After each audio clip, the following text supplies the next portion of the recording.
تو آپ نے دیکھا کہ اللہ تعالیٰ کو یہ چیز پسند نہیں آئی کہ اللہ تعالیٰ نے حضرت ابوبکر صدیق کو یہ واضح کر دیا کہ اللہ کے نیک بزرگ اور اچھے لوگ ان چھوٹی چھوٹی باتوں کو، اور بظاہر یہ چھوٹی بات نہیں تھی جو آپ کی مدد کر رہے، آپ اسی کی بیٹی پہ الزام لگانے میں پیش ہیں، لیکن پھر بھی اللہ نے کہا کہ آپ کو یہ زیبا نہیں دیتا کہ آپ اپنے وقار سے نیچے اتر کے کوئی فیصلے کریں۔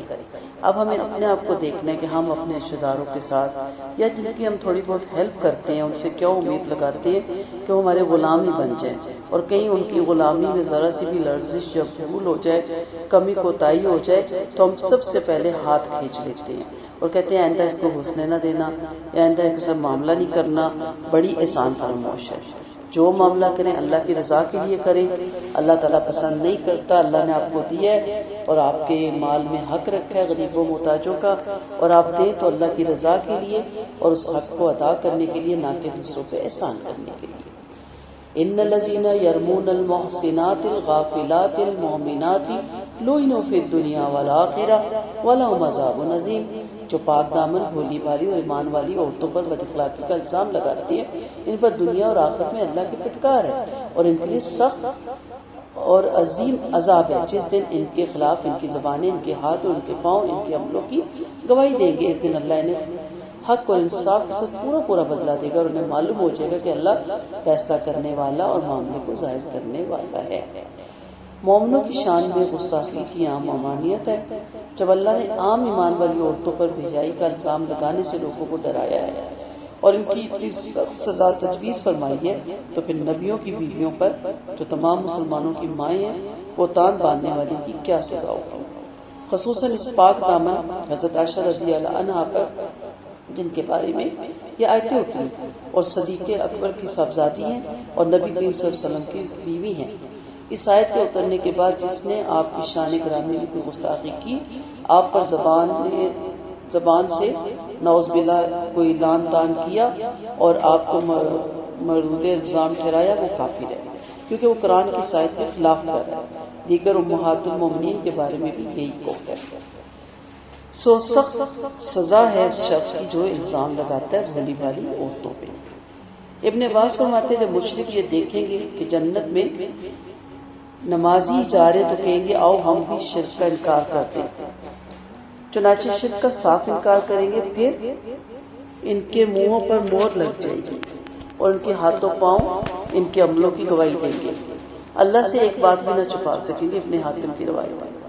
رحمت اللہ علیہ صلی اللہ علیہ وسلم نے فرمایا قیامت کے دن کافر اپنے عمل پہچان جائے گا مگر انکار کر دے گا اور جھگڑنے لگے گا، اور اس سے کہا جائے گا کہ لے یہ تیرے پڑوسی ہیں اور تیرے عملوں پر گواہ ہیں۔ جواب دے گا کہ یہ جھوٹ ہے، یہ جھوٹ کہتے ہیں۔ کہے گا کہ تیرے گھر والے اور خاندان والے گواہ ہیں۔ جواب دے گا یہ بھی جھوٹی ہے۔ کہا جائے گا قسم کھا، مگر یہ جھوٹی قسم بھی کھا جائے گا۔ پھر اس سے گنگا کر دیا جائے گا اور ہاتھ پاؤں گواہی دیں گے، اور پھر اللہ اسے جہنم میں ڈال دے گا۔ الخبیثات للخبیثین والخبیثون للخبیثات والطیبات للطیبین والطیبون للطیبات اولئک مبرؤون مما یقولون لهم مغفرۃ ورزق کریم۔ گندی عورتیں گندے مردوں کے لائق ہیں اور گندے مرد گندی عورتوں کے لائق ہیں۔ پاک عورتیں پاک مردوں کے لائق ہیں اور پاک مرد پاک عورتوں کے لائق ہیں۔ یہ پاک لوگوں کے بہتان بازیوں سے بری ہیں، ان کے لیے بخشش ہے اور عزت والی روزی ہے۔ مسلمانوں کے اچھے اخلاق ہوتے ہیں۔ ابن عباس فرماتے ہیں یعنی فحش باتیں برے لوگوں کے لیے اور برے لوگ فحش باتوں کے لیے، اسی طرح اچھی باتیں اچھے لوگوں کے لیے اور اچھے لوگ اچھی باتوں کے لیے ہیں۔ یہ آیت حضرت عائشہ رضی اللہ عنہا اور آپ پر الزام لگانے والوں کے بارے میں اتری۔ انسان کا بولنا اس کی شخصیت کی عکاسی کرتا ہے۔ جیسے ایک جگہ حکیم لقمان کا میں پڑھ رہی تھی، یا میں بہت زیادہ پڑھتی ہوں، کتاب یاد نہیں، کہ جب آ کے ان کی محفل میں کوئی بندہ بیٹھا تو آپ نے کہا بولو تاکہ میں جانوں تم کون ہو۔ انسان بول کے اپنے اندر کی خوبصورتی اور خوشبو کو باہر نکالتا ہے، یا بول کے اپنے اندر کی گندگی اور غلاظت کو باہر نکالتا ہے۔ آپ کی گفتگو آپ کی مکمل شخصیت کی عکاسی کرتی ہے۔ اگر آپ نمازی ہیں، پرہیزگار ہیں، دیندار ہیں، تو پھر آپ فحش گفتگو، گھٹیا الفاظ کیسے یوز کر سکتے ہیں؟ آپ کا اخلاق ایسا ہونا چاہیے کہ آپ سے بات کر کے خوشی ہو، آپ کی باتوں سے پھول جھڑے، آپ کے ساتھ بیٹھ کے ایمان میں اضافہ ہو. اور اگر صرف لبادہ اڑا ہوا جب آپ گفتگو کریں تو آپ کی ساری شخصیت 1 منٹ میں ڈھہ جاتی ہے کہ دیکھنے میں کتنا پروکار ہے انسان، کتنا سمارٹ ہے، کتنا گریسفل ہے، اور بولتا ہے تو دیکھیں ذرا اس طرح تو بچے بھی نہیں بات کرتے، ایک جاہل بھی بات نہیں کرتا. تو یہاں پہ یہی ہے کہ گندی عورتیں گندے مردوں کے لائق ہوتی ہیں اور گندے مرد گندی عورتوں کے لائق ہوتے ہیں. لیکن جو پاک دامن لوگ ہوتے ہیں، حضرت عائشہ سے زیادہ کون پاک دامن تھا؟ وہ نبی کریم صلی اللہ علیہ وسلم کے نکاح میں آئی. تو جو پاک دامن عورتیں ہیں وہ پاک دامن مردوں کے لائق ہیں، اور جو پاک دامن مرد ہیں وہ پاک دامن عورتوں کے لائق ہیں. تو مطلب یہ ہوا کہ بہتان باندھنے والوں نے عائشہ پر جو بد اخلاقی کا الزام لگایا وہی اس بات کے لائق ہے. آپ تو بے گناہ تھی، پاک اور طاہرہ تھی. حضرت عائشہ کو ہر پاکیزہ شخص سے زیادہ پاک کہا گیا. اگر ان میں کوئی عیب ہوتا نعوذ باللہ تو انہیں اللہ کے رسول کی زوجیت کا شرف حاصل نہ ہوتا. اللہ تعالیٰ بھی دیکھ کے جوڑیاں بناتا ہے نا. ہمارے بڑے کہتے جیسے روح ویسے فرشتے. رحمت اللہ علیہ صلی اللہ علیہ وسلم نے فرمایا کہ اس کی مثال جو اچھی بری ہر طرح کی باتیں سنے پھر بری باتیں ہی بیان کرے ایسی ہے جیسے ایک شخص ریوڑ والے کے پاس آ کر کہتا ہے مجھے ایک بکری دے دے. یہ جواب دیتا ہے کہ اس ریوڑ میں جوان بکری جو تم کو پسند آئے لے جاؤ، مگر یہ شخص بجائے بکری کے کتا لے جاتا ہے. تو اس کی کیا نیچر ہے کہ اچھی باتیں سب بھول کے صرف بری باتوں کو یاد رکھنا. اب یہاں سے ایک اور اسلامی ادب اور تہذیب سکھائی جا رہی ہے. یا ایھا الذین آمنوا لا تدخلوا بیوتا غیر بیوتکم حتی تستأنسوا وتسلموا علی اہلها ذالکم خیر لکم لعلکم تذکرون. اے ایمان والو اپنے گھروں کے علاوہ اوروں کے گھروں میں داخل مت ہونا فاقیہ اجازت نہ لے لو جب تک، اور ان میں رہنے والوں کو سلام نہ کر لو. یہ بات تمہارے لیے بہتر ہے تاکہ تم نصیحت حاصل کرو. پھر اگر ان گھروں میں سے تم کسی کو نہ پاؤ اور اندر نہ جاؤ جب تک کہ تم کو اجازت نہ مل جائے، اور اگر تم سے واپس جانے کو کہا جائے تو واپس آ جاؤ. یہ بات تمہارے لیے پاکیزگی والی ہے اور اللہ تمہارے کام کو خوب جانتا ہے. اور ان غیر آباد گھروں میں جانے میں جہاں تمہارا سامان ہو کوئی حرج نہیں، اور تم جو ظاہر کرتے ہو جو تم چھپاتے ہو اسے اللہ خوب جاننے والا ہے. اب یہ اسلامی تہذیب ہے جو اللہ تعالیٰ نے اپنے ایمان والوں کو سکھائی جس سے وہ پہچانے جاتے ہیں. اس کا بیان ہے کہ جب آپ اپنے گھروں کے علاوہ دوسروں کے گھروں میں جاتے ہیں تو اجازت حاصل کیجیے، اور جب تک اندر سے اجازت نہ مل جائے چاہے دروازہ کھلا آپ باہر ہی کھڑے رہیے، اندر نہ جائیے. جب آپ اندر پہنچ جائیں تو سب سے پہلے گھر والوں کو سلام کریں 3 بار. یہ بھی اجازت مانگنے کے زمرے میں آتا ہے، اونچی آواز میں. آگے سے کوئی جواب مل جائے تو اس کا مطلب ہے سب احتیاط محتاط ہے اور سب آپ سے ملنے کی کنڈیشن میں ہیں. جواب نہ ملے تو کھڑے رہیں اور واپس آ جائیں.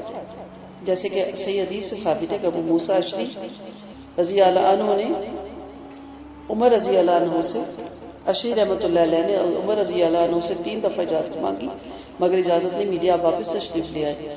آپ کے جانے کے بعد عمر رضی اللہ نے کہا میں نے ابو موسیٰ کی آواز سنی ہے، ان اندر بلا لو. دیکھا تو آپ چلے گئے تھے. پھر آپ اسی وقت عمر رضی اللہ عنہ کے پاس ہے، پوچھا کل کیوں واپس ہو گئے تھے؟ بولے میں نے 3 بار اجازت مانگی، جب اجازت نہیں ملی تو واپس ہو گیا. میں نے رحمت عالم صلی اللہ علیہ وسلم سے سنا آپ فرماتے تھے کہ 3 دفعہ اجازت مانگنے پر بھی اجازت نہ ملے تو واپس ہو جاؤ. فرمایا یا تو اس حدیث کا ثبوت پیش کرو ورنہ میں تمہیں سخت سزا دوں گا. یہ سن کر آپ انصاریوں کی ایک جماعت کے پاس گئے اور اسے عمر رضی اللہ عنہ کا حکم بیان کیا. انہوں نے کہا اس بات کی گواہی یہ دیں گے جو ہم سب سے چھوٹے ہیں. آخر کار ابو سعید خدری رضی اللہ عنہ نے آ کر آپ کے سامنے گواہی دی. فرمایا مجھے اس حدیث سے کاروبار نے بے خبر رکھا. اس وقت پاریاں لگائی جاتی تھی تو آپ صلی اللہ علیہ وسلم کے جو ساتھی ہوتے تھے، حضرت عمر رضی اللہ عنہ کا جو ساتھی تھا، ایک وقت میں وہ بیٹھتا تھا اور حضرت عمر جا کے کاروبار میں دنیا کرتے تھے اور پھر وہ واپس آ کے وہ کام میں نکل جاتا تھا اور یہ بیٹھتے تھے اور پھر یہ آپس میں ایک دوسرے کو جو اس نے پڑھا ہوتا تھا ان کو سناتے تھے اور جو جس نے پڑھا ہوتا تھا ان کو سناتے تھے اور اس کا کاروبار میں بھی سانجھے تھے. تو انہوں نے کہا کہ میں شاید اس وقت مصروف تھا اور یہ حدیث میں نہیں سن سکا. اجازت مانگنے والے کو دروازے کے عین سامنے نہیں کھڑا ہونا چاہیے بلکہ دائیں یا بائیں کھڑا ہونا. جب رحمت اللہ علیہ صلی اللہ علیہ وسلم کسی کے دروازے پر آتے تو عین سامنے کھڑے نہ ہوا کرتے تھے، بلکہ دائیں یا بائیں جانب کھڑے ہو کر سلام کیا کرتے تھے، کیونکہ اس زمانے میں گھروں کے دروازوں پر پردے نہیں ہوتے تھے۔ ایک دفعہ سعد رضی اللہ عنہ رحمت اللہ علیہ صلی اللہ علیہ وسلم کے دروازے پہ اجازت مانگنے کے لیے عین دروازے کے سامنے کھڑے ہو گئے۔ آپ نے فرمایا ادھر کھڑے ہو جاؤ یا ادھر کھڑے ہو جاؤ، نگاہ پڑنے کی وجہ سے تو اجازت مانگنے کا حکم ہے، یعنی دیکھ لیا تو اب اجازت کیا مانگنی ہے۔ آپ کا فرمانے کا کوئی شخص تمہاری اجازت کے بغیر تمہارے گھر میں جھانکنے لگے اور تم سنگریزہ مار کر اس کی آنکھ پھوڑ دو تو کوئی گناہ نہیں ہے۔ نبی کریم صلی اللہ علیہ وسلم نے فرمایا، جابر رضی اللہ عنہ فرماتے ہیں رحمۃ اللہ علیہ صلی اللہ علیہ وسلم کے پاس والد مرحوم کے ذمہ جو قرض تھا اس کے بارے میں مشورہ کرنے کے لیے آیا اور آپ کا دروازہ کھٹکھٹایا، آواز آئی کون؟ میں نے کہا میں ہوں۔ فرمایا میں، گویا آپ نے میں کو ناپسند فرمایا، کیونکہ جب نام نہ بتایا جائے تو میں سے کچھ نہیں ہوتا، کیونکہ ہر شخص اپنے کو میں ہی کہہ سکتا ہے، جس غرض کی وجہ سے اجازت کا حکم ہے وہ فوت ہو جاتی ہے، تو آپ کو اچھا نہیں لگا میں کہنا۔ اسی طرح ایک حدیث سے پتہ چلتا ہے کلتر رضی اللہ عنہ بن صفوان بن امیہ نے اسلام لانے کے بعد مجھے رحمۃ اللہ علیہ صلی اللہ علیہ وسلم کے پاس بھیجا۔ آپ میدان کے بلائی حصے میں تشریف فرماتے کہ میں نے آپ سے اجازت نہیں مانگی اور گھسا چلا گیا، پھر جا کر سلام بھی نہیں کیا، اور آپ نے فرمایا باہر جاؤ اور دروازے پہ کھڑے ہو کر کو السلام علیکم، کیا میں اندر آ سکتا ہوں؟ یعنی یہ بھی ایک تربیت کی جائے۔ ایک عامری نے رحمۃ اللہ علیہ صلی اللہ علیہ وسلم کے دروازے پہ آ کر اجازت مانگی، آپ گھر ہی پر تشریف فرما تھے۔ اس نے کہا کیا میں اندر آ سکتا ہوں؟ آپ نے اپنے خادم سے کہا اسے جا کر اجازت مانگنے کا طریقہ سکھا دو اور اسے کہو کہ یوں کہ السلام علیکم، کیا میں اندر آ سکتا ہوں؟ اس شخص نے سن کر یہ الفاظ دہرائے، آپ نے اسے اجازت دی اور وہ اندر آ گیا۔ آپ صلی اللہ علیہ وسلم کے پاس ایک شخص نے اس طرح اجازت مانگی کہ کیا میں یا کیا ہم داخل ہو سکتے ہیں؟ آپ نے اپنی لونڈی کو کہا کہ جا کر اسے اجازت مانگنے کا طریقہ سکھایا جائے، اور پھر اس نے طریقہ سکھایا، اور جب انہوں نے اس طریقے کے حساب سے کہا تو آپ نے کہا آپ اندر آ سکتے ہیں۔ بے حد حدیثیں بھری ہوئی ہیں کتابیں اس سے، اپنے بچوں کو بھی یہ سکھائیں اور خود بھی سیکھیں گے۔ حدیث میں ہے کہ آپ صلی اللہ علیہ وسلم نے منع فرمایا کہ کوئی رات کو سفر سے آئے اور خبر کیے بغیر گھر میں گھس جائے کہ گھر والوں کی خیانت ٹٹولے، اس سے بھی منع کیا کہ ایک روایت میں کہ آپ صلی اللہ علیہ وسلم دن کے وقت مدینہ منورہ کے قریب آئے، فرمایا مدینہ کے بعد ٹھہر جاؤ تاکہ لوگوں کو معلوم ہو جائے، پھر شام کو گھر جائیں تاکہ عورتیں اپنے بال سنوار لیں اور نہا دھو کر پاک صاف ہو جائیں۔ میں نے کہا اے رسول اللہ صلی اللہ علیہ وسلم، سلام تو ہم جانتے ہیں، یہ انس حاصل کرنا کیا ہے؟ آپ نے کہا سبحان اللہ اونچی آواز میں کو، یا اللہ اکبر کو، یا کھنگارو، تاکہ گھر والوں کو خبر ہو جائے۔ تو کتنے بہترین طریقہ ہے، کتنا کچھ سکھایا جاتا۔ ہمارے تو ٹو لگاتے رہتے ہیں عورتوں کو دیکھے کیا کر رہی ہیں، موبائل پہ کیا لگی ہوئی ہیں، کرنے کو منع کیا گیا۔ اور بعض اب ہوتا ہے شور گھر سے باہر گیا ہو تو انسان سٹور کھول لیتا ہے، پورے گھر کا سامان کھول لیتا ہے، صفائیوں میں لگ جاتا ہے، اور اس طرح اچانک آ کے کوئی اٹیک کرے تو بندے کو سمجھ ہی نہیں لگتی۔ اسلام کتنا خوبصورت مذہب ہے، کتنا اس میں سلیقہ سکھایا جاتا ہے۔ کسی کے گھر جانا تو انہیں بھی بتائیں تاکہ وہ بھی گھر کو صاف ستھرا رکھ سکیں اور اپنے آپ کو بھی صاف کر سکیں، اور آپ اپنے گھر میں واپس آئیں تو ضرور اطلاع دیں کہ میں اتنے بجے گھر پہنچ جاؤں گی یا گھر پہنچ جاؤں گا۔ تو یہ ساری چیزیں اس میں ہیں۔ پھر اس میں جو ہمیں بتایا گیا ہے کہ تم پہ کوئی گناہ نہیں کہ تم گھروں میں داخل ہو اس جگہوں پہ جہاں تمہارے فائدے کی چیزیں ہیں، یعنی بعض جگہ ایسی ہوں گی جیسے ادارے ہوتے ہیں، مدرسے ہوتے ہیں، تو وہاں آپ جا سکتے ہیں جہاں آپ کی ضرورت کا سامان ہوتا ہے، یا ایسے سٹور ہوتے ہیں یا ایسی جگہ ہوتی ہیں، تو وہاں آپ اس پہ جا سکتے ہیں۔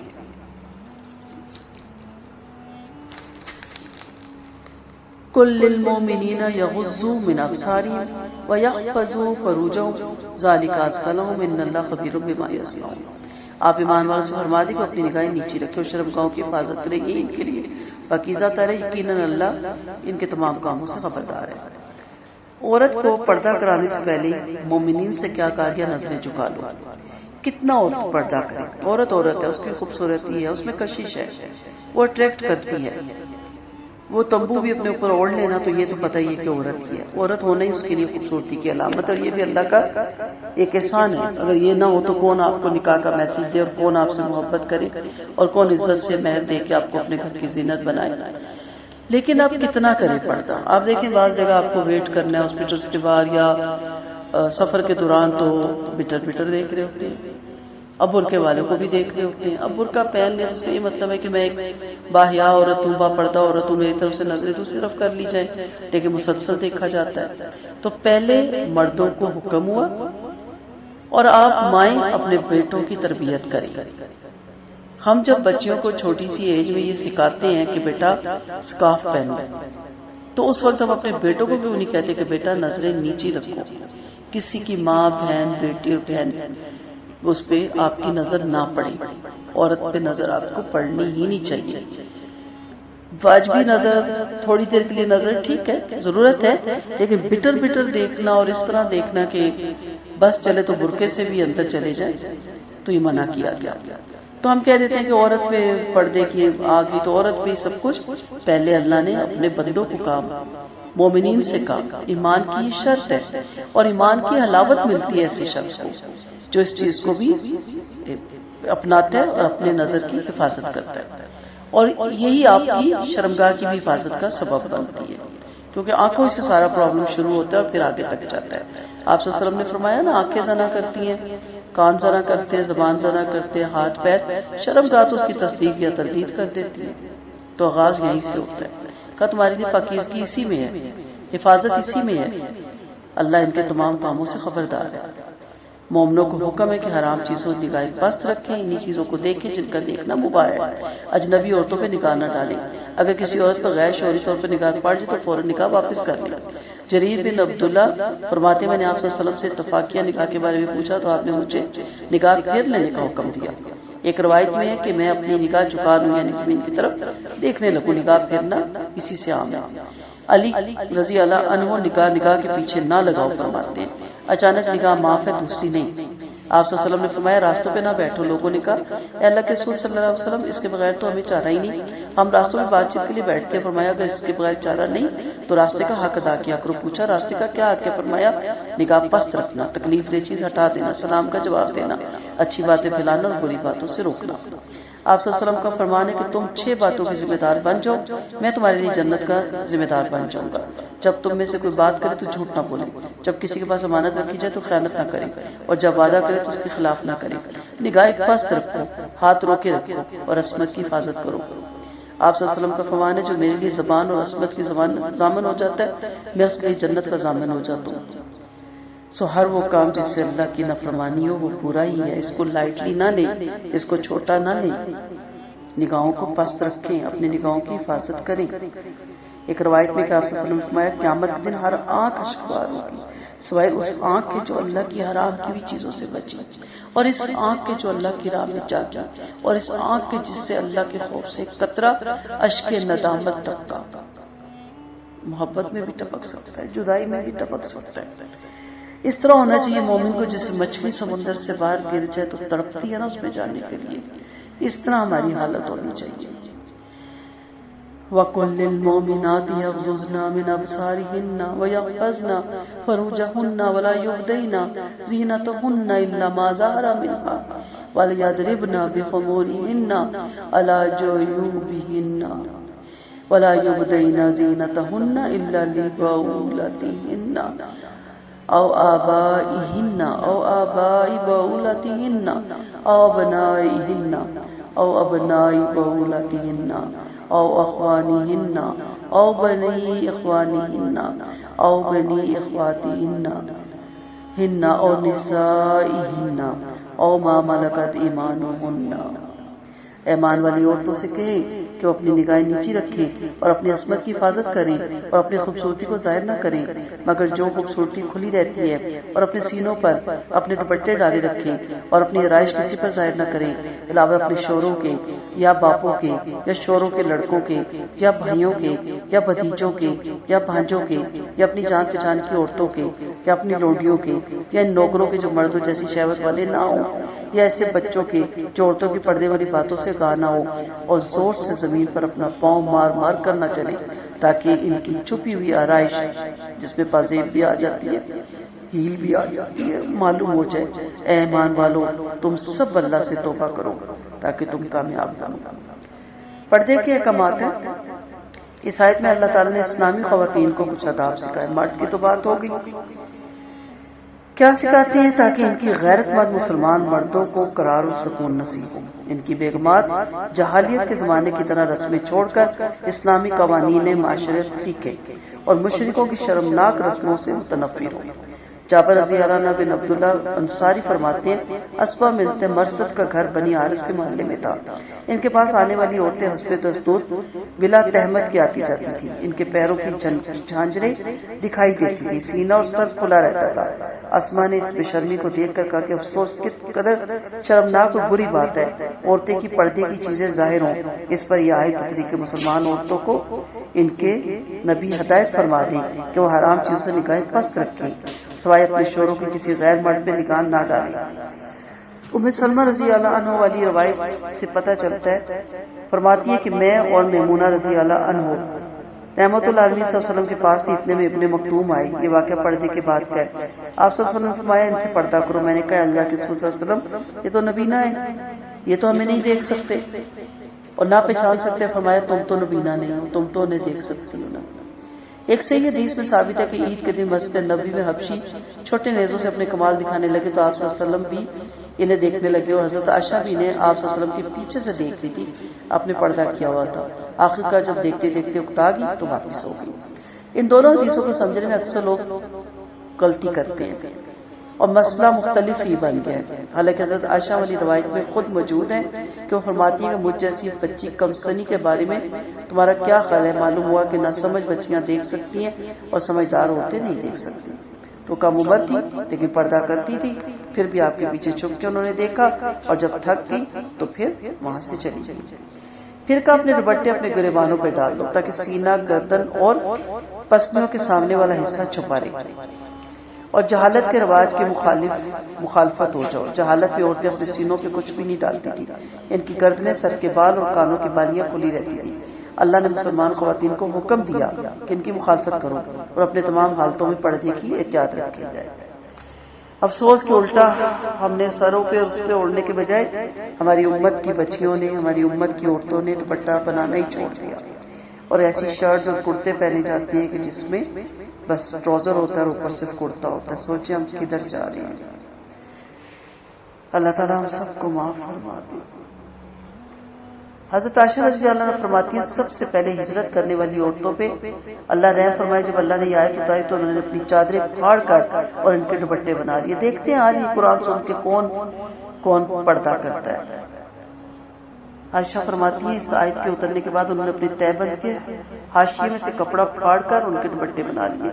صفیہ بنت شیبہ فرماتی ہیں ہم نے عائشہ کے پاس قریشی عورتوں کو ان کی فوقیت کا ذکر چھیڑ دیا تو آپ نے فرمایا یقیناً قریشی عورتیں فضیلت والی ہیں، مگر میں نے اللہ کی قسم انصاری عورتوں سے زیادہ فضیلت والی اللہ کی کتاب کی تصدیق کرنے والی اور اس پر ایمان لانے والیاں اور عورتوں کو نہیں دیکھا۔ جب سورۃ نور کی آیت وَلْيَضْرِبْنَ بِخُمُورِهِنَّ عَلَىٰ جُيُوبِهِنَّ اتری تو صحابہ نے اپنی بہو، بیٹیوں، بیویوں اور بہنوں کو آتے جا کر سنائی اور ہر رشتہ دار عورت کو بھی، تو انہوں نے اسی وقت اس آیت پر عمل کیا اور صبح کو نماز میں حاضر ہوئی تو سب کے سروں پہ پردے تھے، دوپٹے تھے، گویا کے ڈول رکھے ہو۔ تو آپ بتائیں ہمارا کیا حال ہے؟ ہم تو تحقیق مانگتے ہیں اور پھر کہتے ہیں چہرے کا ہے کہ نہیں، ہاتھ کا ہے کہ نہیں، پاؤں کا ہے کہ نہیں، اور اتنی حجتیں تراشتے ہیں۔ یہ ابن ماجہ کی روایت ہے۔ پھر فرمایا کہ اپنے بناؤ سنگار کو اور آرائش کا سوائے شوروں کے کسی اور کے سامنے ظاہر نہ کرو۔ وہ مرد جن کے سامنے ایک عورت بلا آرائش کے آس کی شرم کے ساتھ آ جا سکتی ہے، باپ ہے، خسر ہے، سسر ہے، بیٹا ہے، شور کا بیٹا ہے، بھائی ہے، بھتیجا ہے، بھانجا ہے، غلام ہے، گویا بعض ظاہری آرائش پر ان کی نگاہیں پڑ جاتی ہے، اگرچہ چچا اور ماموں بھی محرم ہے، مگر ان کا اس لیے بیان نہیں کیا کہ ممکن ہے وہ اپنے بچوں کے سامنے بھتیجی یا بھانجیوں کی خوبصورتی بیان کرے، لہٰذا ان کے سامنے بلا دوپٹے کے نہیں آنا چاہیے۔ تو یہ سارے وہ رشتے بتائے گئے۔ اب آرائش ظاہر ان کا یہ مطلب نہیں کہ ناؤز باللہ ننگے ہو کے آ جائے، ان کے سامنے آپ حجاب نہ اوڑھیں، باقی سطر کی تو پردہ پوشی آپ نے کرنی ہے۔ حجاب اور چیز ہے اور سطر اور چیز ہے، ٹھیک ہے؟ تو یہ جو آپ کے رشتے ہیں نا، ان کے سامنے آپ اپنے سطر کو صرف ڈھانپیں گے اور جوان بچیوں کو جوان بھائیوں کے سامنے بھی اس طرح کا دوپٹہ اوڑھنا چاہیے تاکہ ان کے جسم نمایاں نہ ہو۔ اور یہ جو محرم رشتے آپ کے چچا اور یہ ماموں، بڑے رسپیکٹ والے رشتے ہوتے ہیں، والد، حجاب آپ ان کے سامنے نہیں کریں گے۔ سر سے دوپٹہ اتر جائے تو گنہگار بھی نہیں ہوں گی، لیکن حجاب نہیں کریں گی۔ لیکن ان کے علاوہ تو کوئی آ جائے تو آپ حجاب میں آئیں گے۔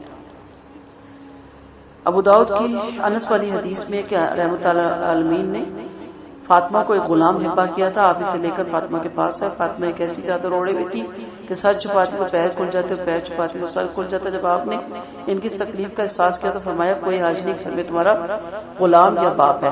عبداللہ بن سعد رضی اللہ عنہ فزاری کالے بڑ تھے، رحمۃ اللہ علیہ وسلم نے ان کو اپنی صاحبزادی فاطمہ کو ہبا فرمایا تھا۔ حضرت فاطمہ نے ان کی پرورش کی، پھر انہیں آزاد کر دیا۔ جنگ سفیان میں معاویہ کے طرفداروں میں علی رضی اللہ عنہ کے مخالفوں میں سے تھے۔ واللہ ام سلمہ فرماتی ہے رحمۃ اللہ علیہ وسلم نے فرمایا اگر تم میں سے کسی کا کوئی مکاتب غلام اور اپنے ذمہ والی مقررہ رقم میں سے کچھ ادا کر چکا ہو تو اس سے پردہ کرو، یعنی آزاد ہو گیا۔ اب آزاد سے پردہ ہے، آزاد کے سامنے نہیں جانا۔ ایک دفعہ اب ہجروں کا حکم دیکھتے ہیں۔ حضرت عائشہ ایک ہجرہ رحمۃ اللہ علیہ وسلم کے گھروں میں آیا جایا کرتا تھا، لوگ اسے ان مردوں میں شمار کرتے تھے جو عورتوں کی خواہش نہیں رکھتے۔ ایک روز جو رحمۃ اللہ علیہ وسلم تشریف لائے تو کسی عورت کا حلیہ بیان کر رہا تھا، جب وہ آتی ہے تو اس کے پیٹ میں 4 سلوٹیں دکھائی دیتی ہیں، اور واپس جاتی ہے تو یہ اور خوبصورت ہے اور اسمارٹ ہے اور بہت کچھ بیان کر رہا تھا۔ آپ نے فرمایا خبردار، ایسے لوگوں کو ہرگز نہ آنے دیا کرو۔ آپ نے اسے نکال دیا۔ وہ بیدہ میں رہا کرتا تھا، جمعے کی جمعہ مانگنے کے لیے آیا کرتا تھا۔ اسے پتہ چلتا ہے کہ ان سے بھی پردہ ہے، کیونکہ عورتوں کے چھپے راز پہ باہر جا کے پرائے مردوں میں بیان کرتے ہیں۔ ام سلمہ فرماتی ایک دفعہ میرے پاس آپ صلی اللہ علیہ وسلم تشریف لائے، گھر میں ایک ہجڑا بھی تھا اور ان کے بھائی عبداللہ بن امیہ بھی تھے، عبداللہ بن ابی امیہ بھی تھے۔ ہجڑا ان سے کہہ رہے تھے کہ عبداللہ اگر کل اللہ تم کو طائف پر قبضہ دیتے تو تم کو غلیان کی لڑکی دکھاؤں گا جو بڑی خوبصورت ہے، بہت ہی اسمارٹ ہے۔ آپ نے اس کی باتیں سن کر کہا ام سلمہ تمہارے پاس یہ نہ آیا کرے۔ اس سے کیا پتہ چلتا ہے کہ ہجڑوں سے بھی پردہ ہے۔ پھر ایک روایت میں ہے کہ پھر اس سے پردہ کیا گیا۔ پھر فرمایا نہ سمجھ بچوں سے پردہ نہیں جو اپنی کمسنی کی وجہ سے عورتوں کے مخصوص حالات سے واقف نہ ہو اور ان کی باتوں سے اور گفتار سے لطف اندوز نہ ہوتے ہو، لیکن اگر ان میں سے کچھ کو ایسی تمیز پیدا ہو جائے کہ عورتوں کے حالات اور گفتار سے اور حسن و جمال سے لطف اندوز ہونے لگ گئے تو پھر پردہ واجب ہے۔ عمر نہیں بتائی، ہر بچہ اپنی مزاج کے مطابق ہوتا ہے۔ آج جو میڈیا کا ہو رہا ہے، بچے بہت چھوٹی عمر میں بہت ذہین ہو گئے ہیں، اب تو بہت جلدی ان بچوں سے پردہ کر لینا چاہیے۔ رحمۃ اللہ علیہ وسلم نے فرمایا عورتوں کے پاس جانے سے بچتے رہو۔ آپ سے دیور کے متعلق پوچھا گیا تو فرمایا وہ تو تمہاری موت ہے۔ پھر فرمایا کہ چلنے میں پیروں کو زمین پر دے کر نہ مارو۔ جہالت کے زمانے میں کسی عورت کے پیروں میں خاموش جھانجھر ہوتی تو زمین پر پیر کو مار کر چل کرتی تھی تاکہ جھنکار کی آواز لوگوں کو سنائی دے۔ اللہ تعالیٰ نے مسلم خواتین کو اس بات سے منع فرما دیا۔ اس ممانعت میں ہر وہ پوشیدہ زینت داخل ہے جس کو کوئی عورت ظاہر کرنے کی کوشش کرے۔ مثلا آپ کی چوڑیاں اگر بہت کھنکتی ہیں، کام کے دوران بہت بجتی ہیں اور گھر میں کوئی نامحرم آ کے ڈرائنگ روم میں بیٹھا ہوا ہے تو اتار دیں، کیونکہ اس کی چھنکار ہی اس کو یہ بہت بڑا فتنہ بن جائے گی۔ اس وجہ سے عورت کو گھر سے جاتے وقت عطر اور خوشبو لگانا بھی منع ہے تاکہ لوگ اس کی خوشبو کی طرف مائل نہ ہو جائے۔ آپ صلی اللہ علیہ وسلم نے فرمایا ہر آنکھ زنا کار ہے، اور اگر عورت خوشبو لگا کر کسی محفل سے گزرے تو ایسی اور ایسی یعنی زنا کار کے زمرے میں آتی ہے۔ آپ صلی اللہ علیہ وسلم فرماتے ہیں مجھے ایک ایسی عورت ملی جس سے خوشبو کی لپٹیں آ رہی تھی اور اس کے دامن خوشبو سے مہک رہا تھا۔ پوچھا کہ آپ مسجد سے آ رہی ہو؟ بولی ہاں۔ فرمایا کہ آپ نے خوشبو لگائی ہے؟ بولی ہاں۔ فرمایا میں نے اپنے محبوب صلی اللہ علیہ وسلم سے سنا۔ آپ فرماتے ہیں کہ عورت اللہ اس عورت کی نماز قبول نہیں فرماتا جب مسجد میں خوشبو لگا کر آئے، یہاں تک کہ جا کے وہ غسل جنابت کی طرح غسل نہ کر کے اسے ختم کر دیا، نہیں ناؤز بلا جیسے وہ زنا کر کے آئی ہو۔ فرمایا غیر جگہ زینت کو ظاہر کرنے والی عورت قیامت کے دن تاریکی کی طرح ہوگی جس میں روشنی نہ ہوگی، اس لیے عورتوں کو بیچ راستے میں چلنے سے روکا جاتا ہے کیونکہ اس سے بھی ایک قسم کی زینت کا اظہار ہوتا ہے۔ ایک دفعہ آپ صلی اللہ علیہ وسلم نے مسجد سے باہر آ کر دیکھا کہ راہ میں عورتیں مرد ملے جلے جاتے۔ فرمایا عورتوں تم تو ذرا توقف کر کے جایا کرو اور کنارے کنارے چلا کرو۔ بعض عورتیں دیوار سے اتنی چمٹ کر چلتی تھی کہ کپڑا دیوار سے چمٹ جاتا تھا۔ فرمایا اے ایمان والو تم سب اللہ سے توبہ کرو تاکہ تم کامیاب ہو، یعنی تم کو جو حکم دیا جاتا ہے اخلاق حمیدہ اور اوصاف جمیلہ سے اس پہ عمل کرو۔